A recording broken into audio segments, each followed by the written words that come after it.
Welcome to this lecture on media analysis and visual methods for research methods at UCM.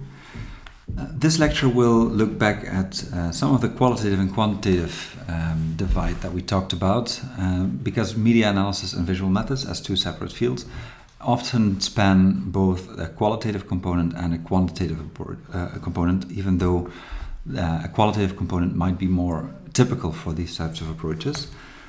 And in some sense, it often is a matter of coding qualitative information into something that resembles quantitative data. But this is a specific type of media analysis or visual method that we will get to talk about a bit. Often these approaches are also supplemented by more traditional approaches, if you will. Such as interviews, specifically for visual methods. This is often a secondary technique that is used to supplement, but not in all cases. It can also be a standalone technique.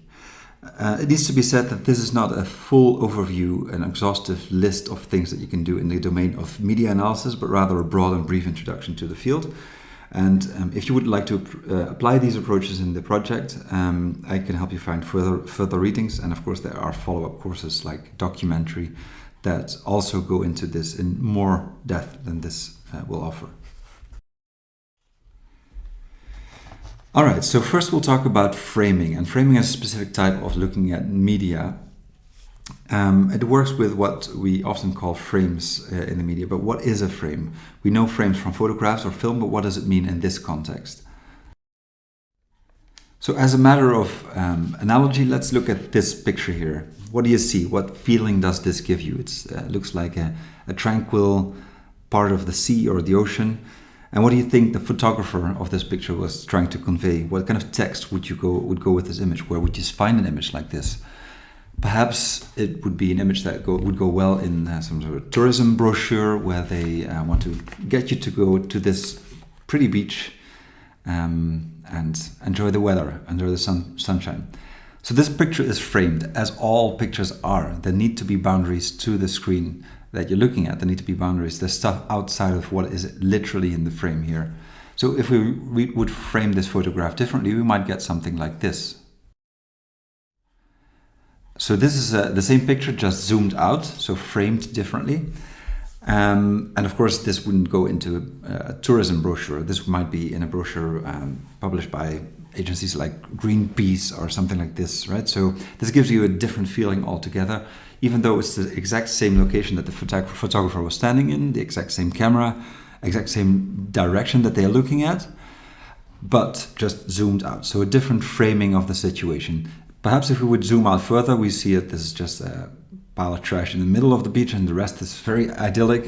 I doubt it, but that's definitely possible. The point here is that necessarily we frame. It's not that this photographer is necessarily trying to say something, even if you would just spin around with your camera and take random pictures. Those are necessarily framed because there are limits to what fits literally in the frame. In fact, even with a 360-degree camera, we would say it's framed because there's at least a location to where the photographer is standing. And the same analogy goes with text or interviews or any sort of material that you might take as data, as input for analysis in your research project. There's another example here. This was published, I think, around 2003. There's an Iraqi soldier and an American soldier.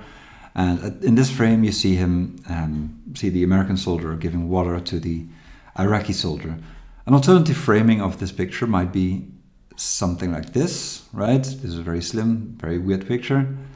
Or something like this. If this would be all that we see, it seems like there's another American soldier pointing a gun at this Iraqi soldier. And of course, this would be a very different framing. So now we're getting into the domain of politics, for example, where these different images might be framed differently according to the message that one wants to convey or that one feels that should be conveyed.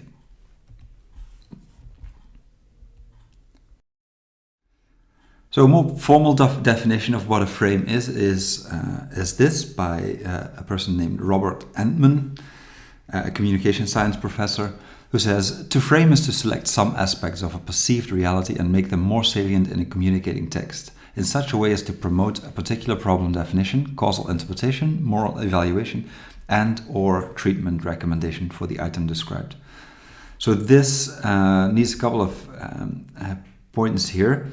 First of all, the word text, as in communicating text in the middle there, the word text in this type of studies often refers to literary texts or other materials. So a video might be called a text in between parentheses. So this is just the lingo that they tend to use in this type of study, is that text is just the material where we find the frames in a sense. And so there's another aspect to this quote that makes it seem a bit more intentional, as most people, compared to how most academics might take this, in that there seems to be an intentional promotion of a particular problem, interpretation, evaluation, recommendation, etc. Whereas we might also say a frame is unintentional in a sense. So for this, we could take a step back a little bit and have a broader definition of what a frame might be, and saying that it is a specific collection of linguistic and visual elements with which certain messages are emphasized and others are hidden. This can lead the receiver of such messages to a desired interpretation of the message. Still, it says desired, but the point with these frames is that, as with the photographs that we talked earlier about, these frames exist in culture, so they don't just exist in the text. They don't necessarily exist just in the brain of the person making the image or the text or whatever it is that they are making. It's not a political agenda necessarily that they want to intentionally push. It is just a frame of reference, so a way of seeing the world from within they write or construct or create whatever it is that they are creating, so a text or an image. But what it does share is that there's no such thing as neutral language when it comes to frames. So every word that we choose, every image that we choose, necessarily has this framing, whether we want to or not. There's no such thing as neutral language.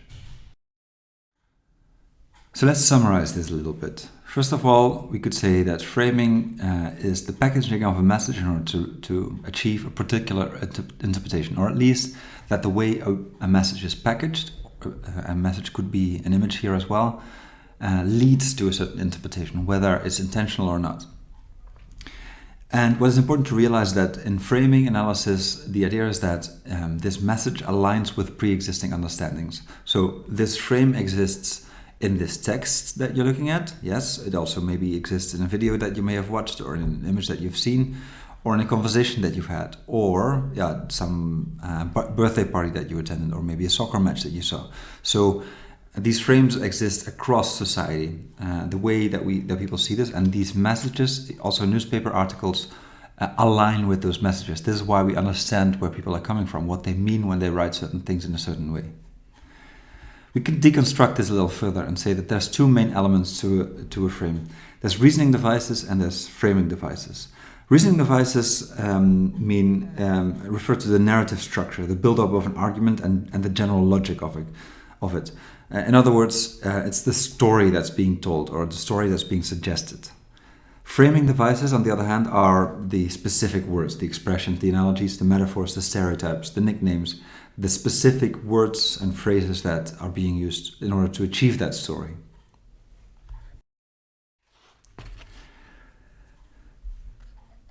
The effects of media. Some of you may have heard of this musical that was performed a while ago called War of the Worlds.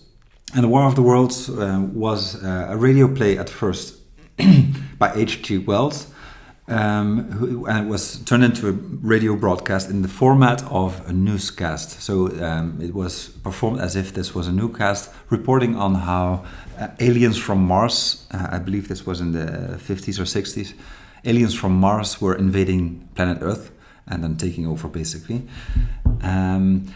The problem at the time was that there weren't any alternative media sources, like television wasn't as widespread yet. Obviously, there wasn't any internet. There was mostly the radio where people got their news. And the radio, of course, is a medium. People can tune in late to a show and it's already started. You can restart from the beginning, as we would a YouTube clip, for example.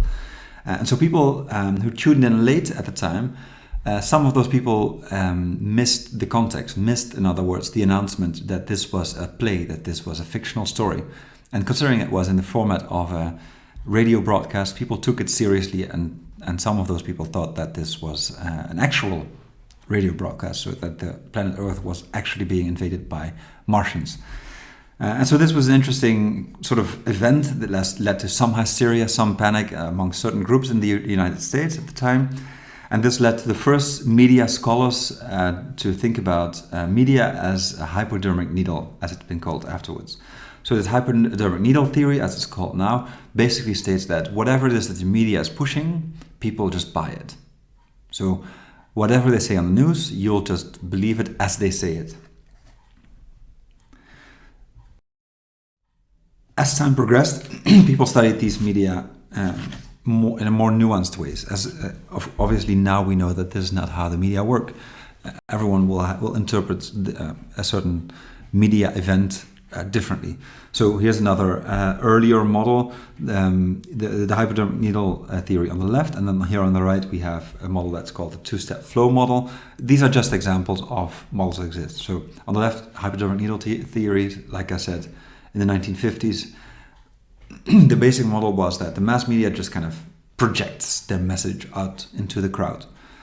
The two-step flow model was a little more sophisticated, but still is kind of redundant nowadays for most communication scientists, which states that there's the mass media projecting messages out into the world, and then some opinion leaders in certain different social strata or certain groups of society or different societies perhaps that moderate that mass media message. So people might have different interpretations, but they come through opinion leaders that kind of moderate that message and offer an interpretation of that message.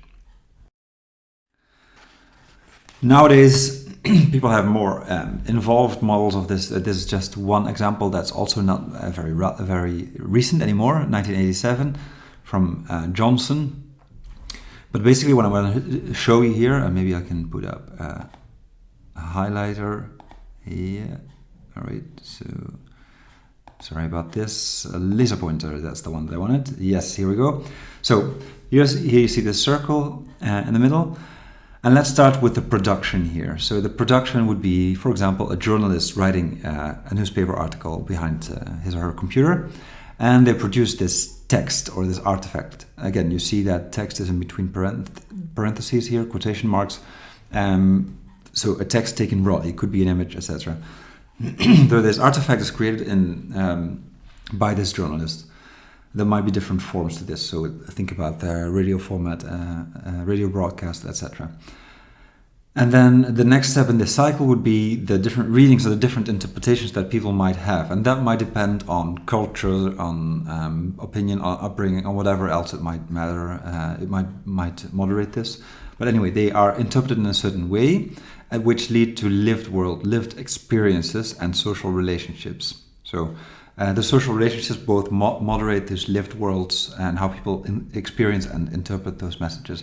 And within those lived worlds, and perhaps this is the crux of these frames, this production takes place. So no longer are these journalists isolated in their ivory tower, as the hypodermic needle theory might have you believe, but they are part and parcel of the culture within which it is produced and within which it is interpreted.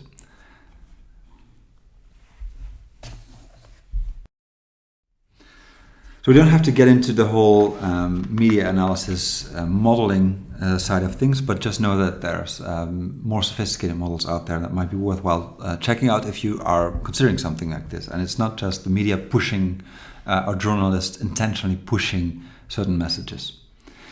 Nonetheless, if we wanted to find a framing, if we wanted to analyze this, where do we find that? So we can look at two things. We can look at the frame building, the cause and the construction of frames, and we could look at the frame setting, so the effects of frames. And then specific locations where we might find them are the communicator, the text, again, quotation marks, receiver, and the culture. Right? This harks back to the previous slide where we looked at this circle where they are constructed, communicated, interpreted, and lived experiences. So culture. And so in those different parts of where they might exist, you might also build your study around those, right? You could say, I'm going to focus more on the production of it, I'm going to focus more on the interpretation, on the culture, etc. Another thing that you want to think about is, what do these frames do? So they might define the problem, and this comes back to these readings that we have been looking at this week as well for Van Gorp et al. So they say, okay, so let's take apart what frames do. One is define the problem, diagnose the causes of the problem according to this frame, make some moral judgments on that problem according to this frame, and suggest remedies for how we might deal with this perceived problem. Here's an example in text. So there's two texts from this Van Gorp paper that we're reading. One is the victim frame and one is the intruder frame, and here's an example. So first, I'll read them out. So this is about the debate on asylum seekers. In the victim frame here on the left, we see the text. In 2014, there were a remarkably high number of people who appealed to our hospitality. One of the possible explanations for that growth is that human traffickers pushed potential refugees to use their right to asylum. So contrast that with the right-hand frame, which says in 2014, the number of asylum seekers to our country saw an alarming increase. The explanation for this exponential growth is the large-scale exploitation of our asylum procedure by foreigners. So both of these texts report on the same basic fact. There's been an increase in asylum seekers, and there's been some increase due to reasons. Yeah, and I've highlighted some of the words in red just to highlight where you might find those frames. And surely there's more words that we could have highlighted here. So on the left you see that remarkably high number and people. So they talk about people instead of asylum seekers on the right. So emphasizing the humanity of those people is relevant in this context, I'd say. And then they appeal to our hospitality. Whereas on the right, they wanted it's a large-scale exploitation at the bottom there, which is a radically different interpretation of that fact. And then on the left, it says one of the possible explanations for that growth. On the right-hand side, it just says the explanation for this exponential growth, etc. So we could have looked at the right and potential refugees, traffickers, asylum procedure. We could take this apart further, but I think you understand the point here. Another world-changing example in text is this. President Bush on September 21st in 2000 in the US Congress. So this was right after the attack on the Twin Towers at the time in New York, which says, on September the 11th, the enemies of freedom committed an act of war against our country. Americans have known wars, but for the past 136 years there have been wars on a foreign soil, except for one Sunday in 1941, Pearl Harbor. Americans have known the casualties of war, but not at the center of a great city on a peaceful morning. Americans have known surprise attacks, but never before on thousands of civilians. All of this was brought upon us on a single day, and night fell on a different world, a world where freedom itself is under attack. So this is, of course, very emotional, dramatic language. And I've highlighted just a couple of words in red, but I could have highlighted basically the whole text, I think. This is, of course, trying to push a certain message, because George Bush obviously is a politician. So politicians try to push messages, right? So this is not necessarily all there is to it when it comes to framing, but it does fit into a more broad cultural frame where we see these acts as enemies of freedom, act of war. And at the time, defining this as an act of war rather than terrorism or just basically individuals doing something that was something that we would have liked them not to do. Framing it as an act of war made it legitimate to also retaliate in terms of war. So this is the lead up to the Iraq War in 2003. If not for this type of language, perhaps the Iraq War wouldn't have had enough sort of support to get it going. So casualties of war, surprise attacks, freedom itself is under attack. Of course, these are very dramatic things, but we could look at other things as well. A great city on a peaceful morning. A peaceful morning, for example, the fact that it's the US, we could debate the peacefulness of the US's international relations at the time. By the way, I'm not defending terrorism here. This is not where I'm getting at with this. I'm just saying this language is not neutral, and we could highlight those words for analysis. So once we've identified some text that we want to analyze, we can take this apart further, and this is what Van Gogh also does. But here's another example from Danish newspapers. Let's see, so from 2011, it says at the top right-hand corner. So 3 frames in Danish media coverage of ethnic and religious minorities by a person called Peter Hervik, however you pronounce that. So he identifies 3 frames: freedom of speech as a Danish freedom, freedom of speech, a universal human right threatened by Islamism, demonization of Muslims, and political spin is the issue, not freedom of speech. So what he did is he looked at Danish newspapers and how they would represent freedom of speech and the debate around that.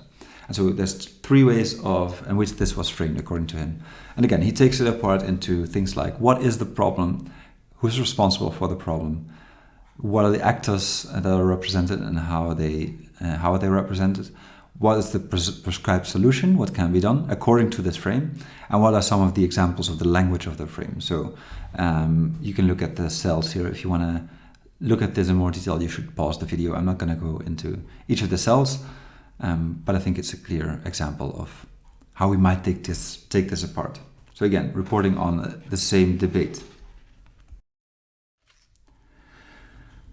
One related but separate approach to analyzing media and discourse is called simply discourse analysis. So discourse analysis is similar in some ways to the generally more structured framing analysis that we talked about up to this point and that we have brought into practice to a degree in the tutorials. However, this tends to be a bit more a holistic approach, so embedded in society and culture.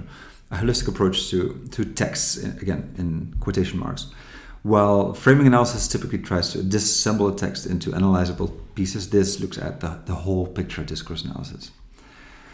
Also, discourse analysis goes beyond the analysis of particular texts, but rather focuses on how a certain discourse exists within a society. So it does have a parallel to framing analysis in that sense, that frames also are thought of as existing in culture, but then we might be more inclined to focus on just the texts themselves in frame analysis as a source of data, whereas discourse analysis is often a combination of looking at texts, doing interviews, and other materials perhaps.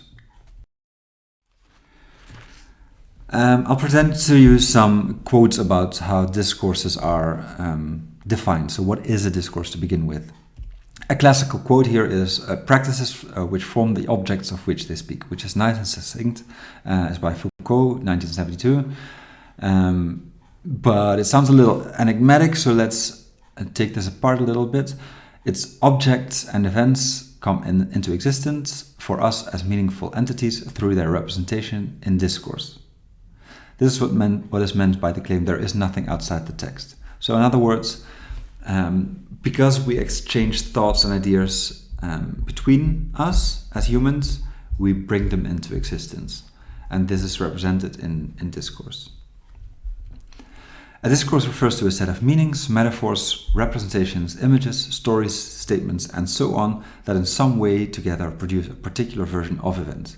It refers to a particular picture that is painted of an event, person, or class of persons, a particular way of representing it in a certain light. So you see the parallels to frame analysis. So on some level, discourse analysis and frame analysis have definitely shared interests and shared approaches, but they have a different history to them and a different sort of approach here and there. Specifically, I'd like to zoom in just briefly on something called critical discourse analysis, because this is an interesting example of a methodological approach that is systematic and that is used quite often, but is explicitly subjective in a way. So critical discourse analysis means what you may think it means. They are critical of a certain thing explicitly. So they are practicing politics through method, in a sense. So there's 3 people who are credited with building this critical discourse analysis: Norman Fairclough, Ruth Wodak, and Teun van Dijk. So Fairclough came up with this 3-dimensional conception of discourse, where we have 3 elements. We have the text itself, we have the discursive practice in which the text exists, and the social practice in which this discursive practice exists. So in other words, The text, again, taken broadly, could means the words with specific meanings. Talk, writing, photographs, other types of text. The discursive practice then is the production, the distribution, and the consumption of those texts. And the social practice, finally, is the relationship to ideology and power, as Verkle defines this. So the relationship between text and society is mediated through discursive practices, in other words. Then Vodak comes along and says, starts building some sort of an agenda for the critical discourse approach, and says critical discourse is looking at, one, how are persons or groups, events, etc. named and referred to linguistically, what traits, characteristics, qualities, and features are attributed to them, by means of what arguments and argumentation schemes do specific persons or social groups try to justify and legitimize the exclusion, discrimination, suppression, and exploitation of others, and from what perspective or point of view are these labels, attributions, and arguments expressed.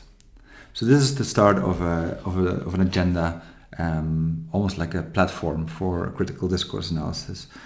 And as you can see, critical discourse analysis explicitly sees somewhat of a political role for itself. It is trying to show and challenge power structures and inequality. And this is clearly not a norm-free type of social science analysis, but that is fine. That's not necessarily a bad thing. Perhaps if we think about what we talked about in research methods, one at the very beginning, doing research and using methods to do that research systematically may be our best tool to change the world for the better. So this is one way of doing that. Then we have Teun van Dijk, who goes a bit further and moves deeper into the activism aspect of critical discourse analysis, and says critical discourse analysis starts with a prevailing social problem, then chooses its perspective of those who suffer the most, critically analyzes those in power, those who are responsible, and those who have the means and the opportunity to solve such problems.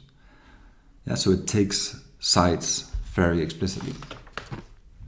I thought this was just an interesting sort of segue from frame analysis, then discourse analysis, and then critical discourse analysis, to also show you methods are not in all cases norm-free or without politics. One of those examples is critical discourse analysis, but of course in other fields and other types of approaches you could do something similar.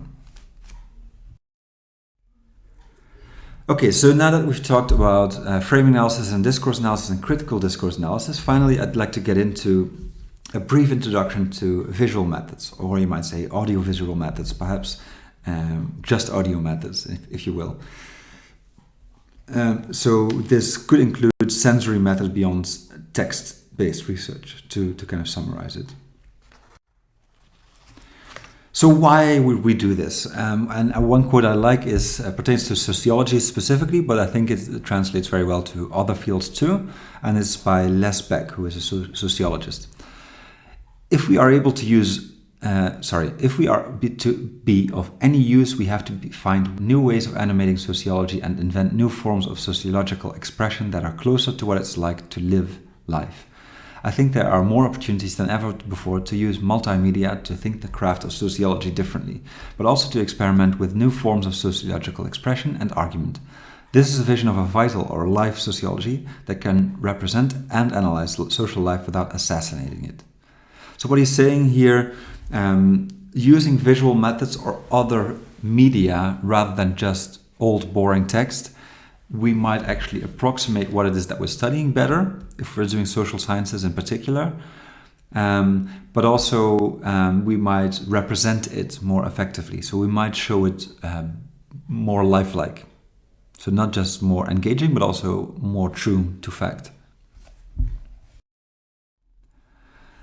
So let's look at an example. Why visual methods? At the right-hand side, you see a photograph by a project, Ways of Seeing, I think it's called. And it's a photograph that this man that you see in the picture brought to the researcher. And the researcher asked this man to write down below the picture what this picture represented to him. And so what he wrote is, at the top it says, "This photograph is my proof." And then at the bottom it says, "This photograph is my proof. There was that afternoon when things were still good between us. And she embraced me. And we were so happy it had happened. She did love me. Look, see for yourself." So think about photographs that you may have picked up from an old shoebox in your grandmother's attic at some point when you were younger, perhaps. Or perhaps you've seen a video on VHS tape that your parents showed you at some time from when you were younger.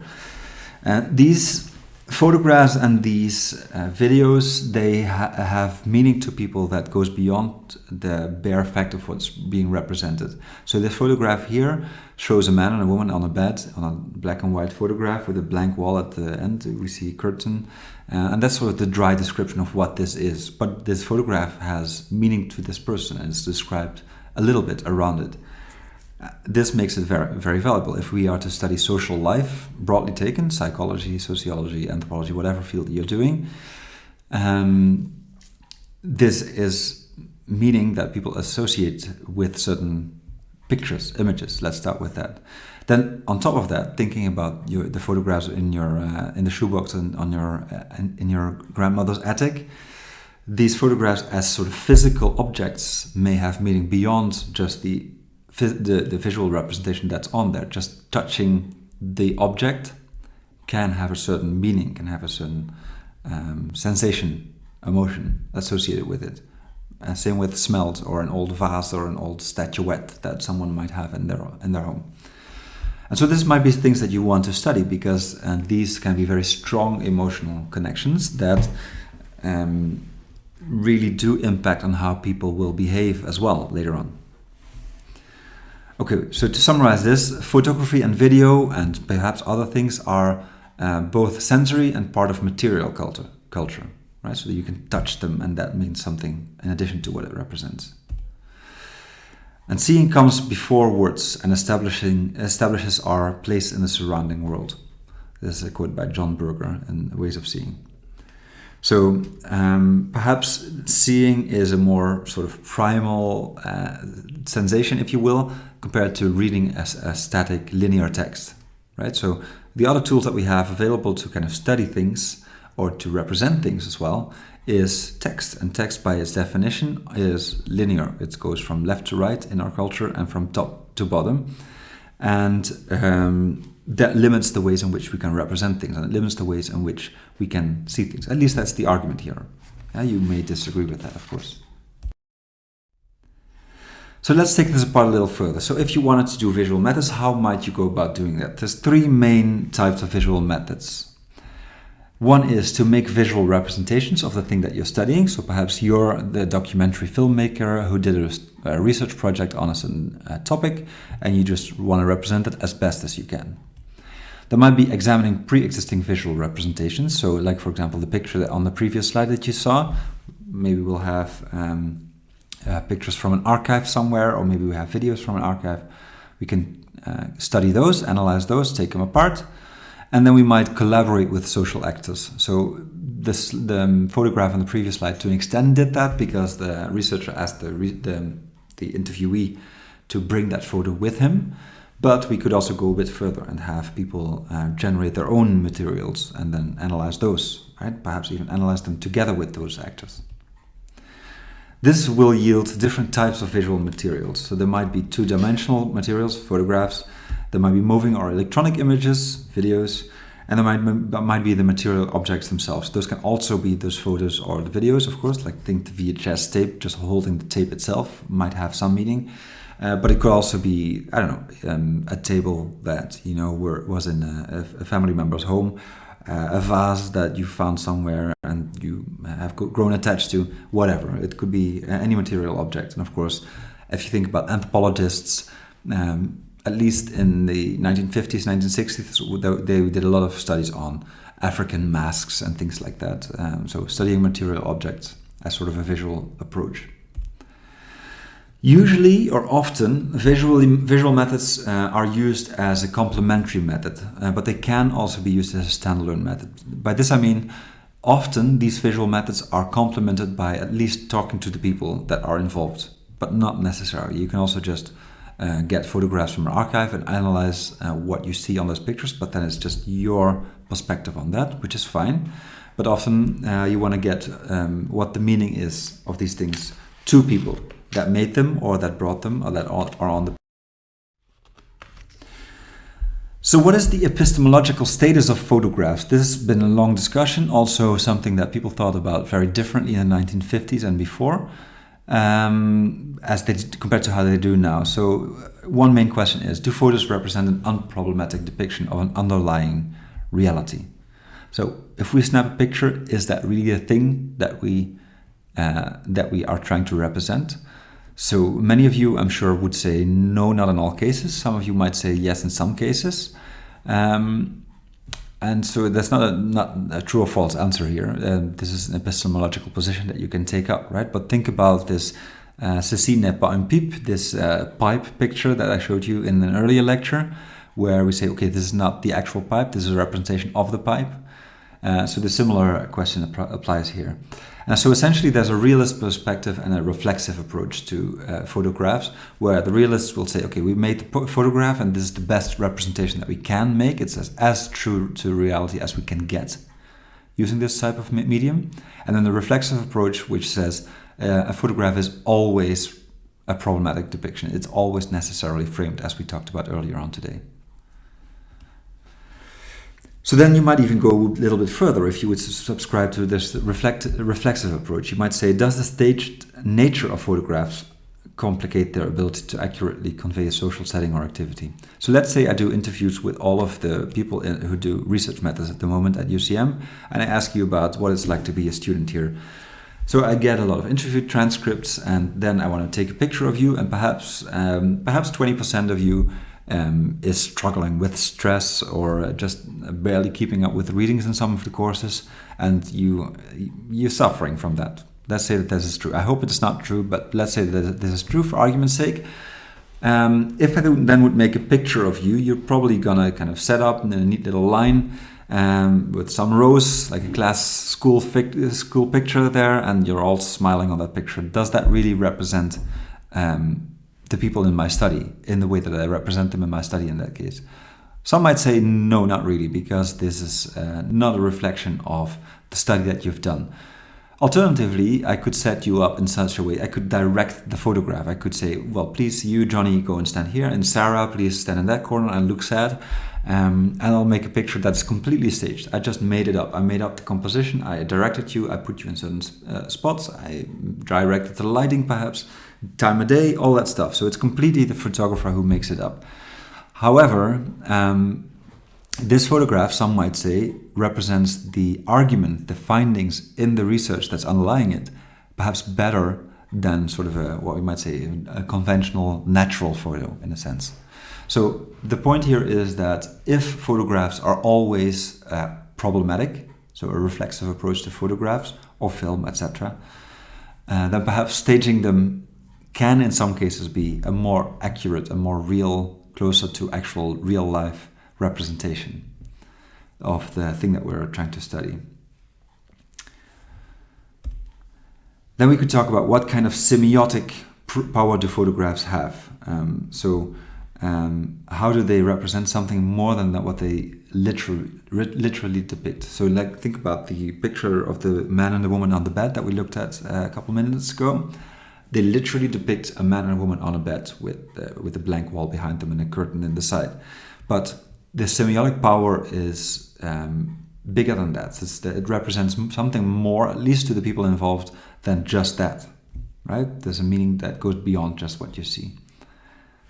And think about the comparison between photographs and more traditional text. If you write a research report or if you write an essay, aren't you choosing the words too? Aren't you arranging the scene in a sense? You're choosing the grammar, you're choosing the vocabulary to represent what it is that you want to represent. It's the author of the text that makes the text. So is that any less true than a staged photograph? I'm not here to say yes or no, but I'm just here to raise this point, and I'll leave that up to you to determine your own position on this.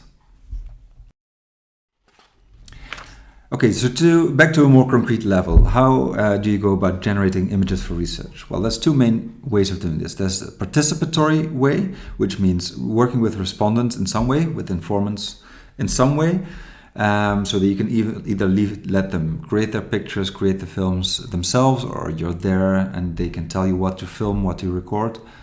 And then there's non-participatory, where it's really the researcher who is in charge. So it would be you, the researcher, making the film, taking the pictures, etc. So which do you choose then?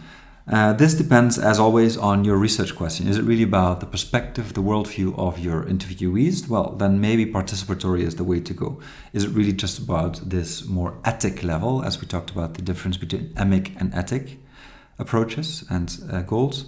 If the goal is emic, perhaps participatory. If the goal is ethic, perhaps non-participatory. But this entirely depends on your goals. It also depends on the relationship between the researcher and the researched. Sometimes it's not really feasible for you, the researcher, to become to attain a certain position of trust in the group that you want to study, and then perhaps a participatory approach might work. So maybe you don't need to be there for that part of the data collection, and actually it would be better if you're not there. In either case, both of those approaches entails a different kind of relationship between the researcher and the researched. So when it's participatory, you're a team together with the people that you're studying. When it's non-participatory, there needs to be a different distinction in roles at least. So what might participatory photography or film look like? Well, you could give your respondents a camera or a video camera, and then usually you would also interview them. If you do this, this is called photo elicitation. This can also mean you have them bring photographs that they already took earlier on to an interview that you have with them and ask them to talk about why they made that picture, what they see on it, what it means to them. So photo elicitation just means, here's a picture, please talk to me. In practical terms, if you give respondents a camera, often you give them a disposable camera, so the old carton box type of camera, for several reasons. One is cost. Often you don't really have the funds, the resources to just be handing out expensive digital cameras to random people, with the risk that they won't return it or that it will break. So this is one reason. But a more interesting reason might be also that a disposable camera is one of the few film cameras that are left. So like an actual film camera that's still being used quite often, because most film equipment has transitioned to digital. And so why this matters is that on a film camera, once a picture is taken, it's taken, unless they destroy the camera, in which case they kind of drop out of your study most likely. But once it's taken, it's there, and they can't edit, they can't curate what it is that they made already. Yeah, so this might be an advantage, it might be a disadvantage as well. There might be studies conceivable where you want them to edit this. So for example, if you are interested in how people represent their body on Instagram, something like this is already a heavily curated medium, of course. So this curation might be the exact thing that you want to study, in which case obviously don't give them a disposable, but have them make pictures with their cell phone, for example. So building on this, you might be able to rely on your informants having a digital camera themselves, but if so, remember that they can delete things, right? So mistakes and aesthetically bad pictures might be very interesting to you, but we talked about this on the previous point. A second main way of doing participatory photography is to just simply ask your respondents to bring some relevant photos to an interview that have nothing to do with your time in this project. Yeah, but we talked about this already a little bit. Here's a quote on giving your respondents a camera. Their choice of what to include in the frame and what to leave out provides us as the researchers not merely with data as illustration, but with a form of data which has been selected and subject to a process of analysis for its significance to the culture of the research participants. With this reading of our photographs, the distinction between those who are researching and those who are being researched becomes blurred. Yeah, so you have the people selecting what's inside and outside the frame, and they curate, and so they are doing part of the research for you. And that sounds enticing because it's less work for you, it sounds like, but it also means that you have to engage in more of a partnership between you, the researcher, and the person who is being researched technically by you. Two main ways of uses of participatory visual methods, so collaborating, right? One might be exploring tested knowledge. Tested means things that matter, but we don't know why they matter. And another might be mapping socio-geographical space. Yeah, and I'll have some examples of both of those things in the next couple of slides. Here's the first example. So these are participant-generated pictures. There was this gamekeeper, I think this was in Greenland or maybe Iceland. I think it was Greenland. It doesn't really matter. It doesn't look very green on the screen because these are black and white photographs from an analog camera. And there was this gamekeeper who takes care of the animals that live in this general area. He was given a camera and he was asked to document some parts of his daily life that he found relevant or interesting. And so this was one of the first pictures that he took. So to us, this might look like there's not much going on, but to the gamekeeper, it shows the size of the landscape and how much land he covers. So the size of his responsibility is quite literally taken. So there's a lot going on to him. He knows that there's things happening that he needs to be aware of in those trees in the distance there. He knows that these crops in front have different animals living there and he needs to take care of that. And so this shows how important his job is to him. Here's a second picture that comes from the same study, also in Greenland. This is the gamekeeper himself, and this is actually the only picture where he appears in the frame himself. And this makes sense if you think about it, because he was the one making pictures most of the time, and so he wouldn't have been in the frame unless he takes selfies. But I think at the time that wasn't as much of a hype as it is perhaps now. His interpretation of this picture, so we just see a middle-aged man doing something with what looks like grain in some sort of silo. We see his cell phone there on his short pants. But this is all we see, really. It's not a very interesting picture necessarily. But to him, in the interview, he says, well, this is how, this is to show that my job may be a very old job, an ancient job that people have done for centuries, but I use modern tools, modern technology in order to do it. So the researcher asked, what do you mean modern tools? And what he was referring to is the cell phone, is his watch, is the silo that you see, the plastic bags. So the gamekeeper job is an ancient job and he sees himself as part of that long-standing tradition. But nonetheless, he's come along with the times and updated his thing. All of these pictures are from a study by a person called Hilliard in 2007. Called As Relevant as Banning Polo in Greenland, the absence of ethnographic insight into country. And then we might say a couple words more about the non-participatory methods. So in that, you, the researcher, or a colleague, perhaps an artist, photographs the research setting. So perhaps you have a cameraman or woman coming along to your interview and you have them film it, or maybe you do it yourself, but in any case, it's in your hands. This means that you have the power and responsibility to be selective. You're still curating, right? It's not the interviewee, he does it for you. It's also you, the researcher, who interprets the images. It's never the interviewee who is telling you how we should read these images. It's you. Unless you use something called photo elicitation that we talked about earlier on, which is kind of an in-between method. I would say it's somewhat participatory, perhaps. And then finally, you, the researcher, decide on which images will be presented and how. So you can have like thousands of images based on your study, but you will select which ones you put in your paper. This sounds nasty, and you can, of course, abuse it. We have to trust in your academic honesty in this way. But it's not different from using words, right? It's not different from using interviews and the transcripts that we get from those. We select which transcript parts we put into our final paper. We select which words we choose to describe a certain thing. And so in this case, we also have to select which images we select to make our points. So I have a couple of examples here. Let's talk a bit about photo elicitation interviews. Here's a quote first. A shocking thing happens in this interview format of photo elicitation interviews. The photographer, who knows his or her photograph as its maker, suddenly confronts the realization that she or he knows little or nothing about the cultural information contained in the image. So this is a quote that refers to the photo elicitation in the case of the researcher bringing photographs to the table and not the interviewee. right? So you bring a picture and you give this as sort of a stimulus, you might say, to the interviewee, and you ask them, please tell me what you see here. So I did this in an image with this image, amongst other images as well, but I think this is an interesting example here on the right hand bottom corner.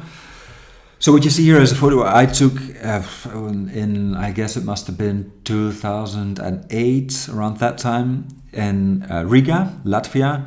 And what you see here is a red rectangle with a yellow euro sign tilted in the left-hand top corner. And so I showed this to Estonians, even though Riga is in Latvia. But I figured, let's just show them this picture and see what they tell me. And so an interesting thing kind of happened, because when I showed it to Estonians over, let's say, 30, maybe 28, 30, 35, that age range and upwards, up to 70, they would say, well, yes, okay, this is just a comment on that the European Union is pretty much like the Soviet Union, because it's a euro sign, and otherwise it looks like the Soviet flag at the time.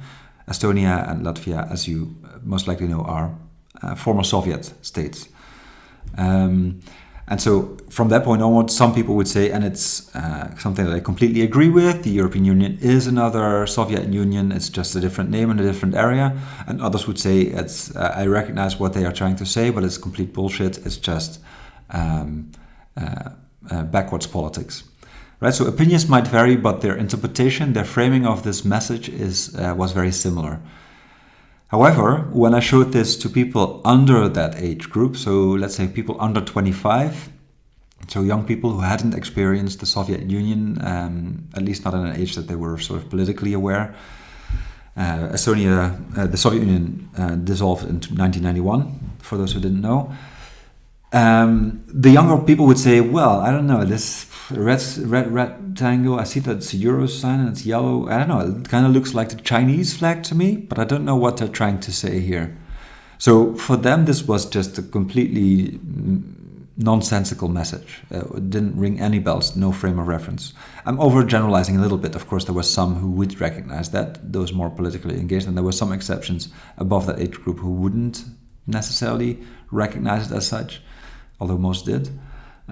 But overall, this was a clear distinction across generations. So this was an interesting thing to kind of find in these interviews using this photo. So consider the alternative. If I would have just asked them, do you think the Soviet Union has some similarities to the European Union? And please explain why.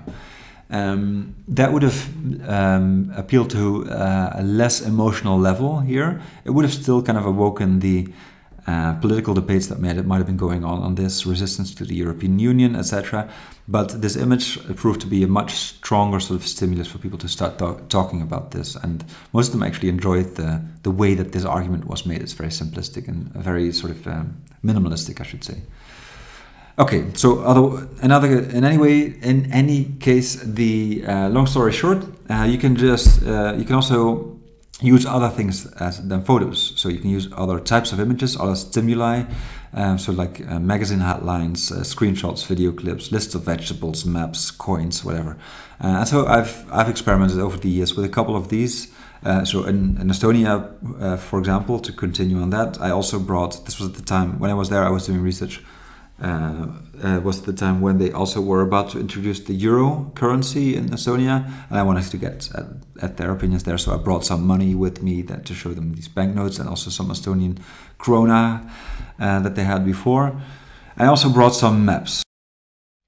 So here's some examples of those maps. I did my research, by the way, was, without getting into too much detail, was in Estonia, Italy, and the Netherlands, and I compared those countries on their European identities and how they saw Europe, basically, not necessarily their identities alone. So these are maps that I had people draw on in Estonia. And what I basically asked them is, here's a blank map of Europe, and please draw the cultural areas sort of that you see. This was somewhere in the middle of the interview where people were already familiar with what I was trying to get at, so how they saw the different geographic areas. I ended up calling these Euroscapes, but that's another story. But what you see here, even though these kind of, one is very neat on the left and the other is very messy on the right, They do draw kind of similar areas if you look closely, right? There are some differences, of course, but there's some similar areas. And I saw that over all of the interviews. So they were all sort of consistent. People imagined this geographic space in pretty much the same way, even though there's not necessarily like an objective reason for this.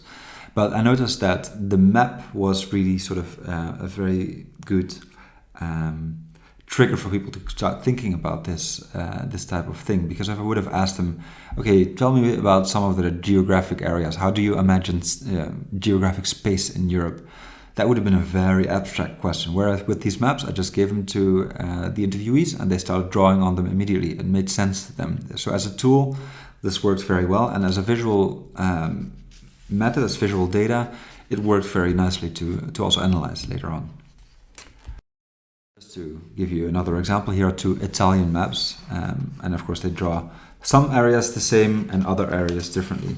I should have mentioned in the previous slide, you saw that Estonians often put Estonia itself into two categories, both the Nordic area, so Norway, Sweden, Finland, Denmark most of the time, and Estonia, but also into either the Baltic area and sometimes and the Eastern European area. And for them the story was, okay, so Estonia used to be in Eastern Europe because of the Soviet Union. They kind of screwed us over in a sense. They put us back into Eastern Europe, which for them was often a very negative category, which, by the way, was a similar thing I saw in Poland earlier on, where they would rather see themselves as Central European rather than Eastern European, which was considered a pejorative term.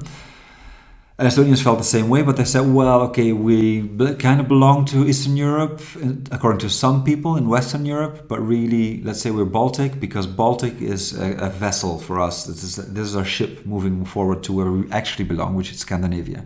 So Scandinavia for them was a very positive connotation. And so they said, well, we're not quite Scandinavians yet, but this area that's Baltic is our ship through which we kind of sail from being Eastern European towards becoming returning to Northern Europe, to Scandinavia. So these are interesting stories that you can start sort of spinning based on materials like these.